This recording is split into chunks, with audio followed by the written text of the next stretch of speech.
Сәлем достар, бүгін өте қарапайым, жылдам дайын болатын тойымды салат дайындап көрсететін боламын. Ол үшін бізге қызанақ, қияр, жұмыртқа, жүгері қажет.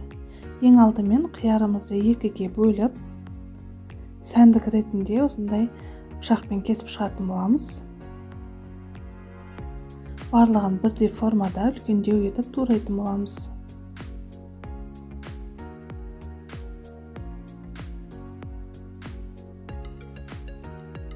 Тысымызға салып барлық қиярымызды. Екінші кезекте қызанағымызды дәл солай үлкендеу етіп турайтын боламыз.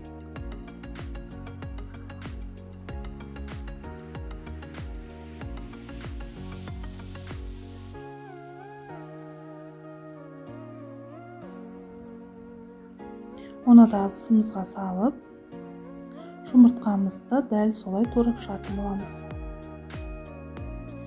Салатымыз өте тойымды, өте жылдам дайын болады. Қонақ келгенде де, отбасыңызға да дәл осылай дайындап берсеңіздер, ұнайтыны сөзсіз.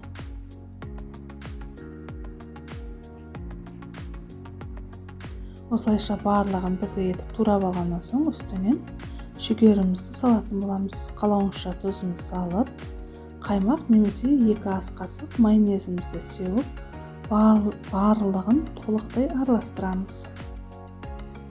Осылайша біздің өте тойымды салатымыз дайын. Сіздерге де дәл осылай дайындап көрулеріңізге кеңес беремін. Сәндік ретінде үстінен зеленді немесе укропты сеуіп, осылай дастарханға ұсынсаңыздар болады. Достар, видео ұнаса лайк басып, өз пікірлеріңізді қалдыруды ұмытпаңыздар. Сізде дәл осылай дайындап көріңіз, ас болсын.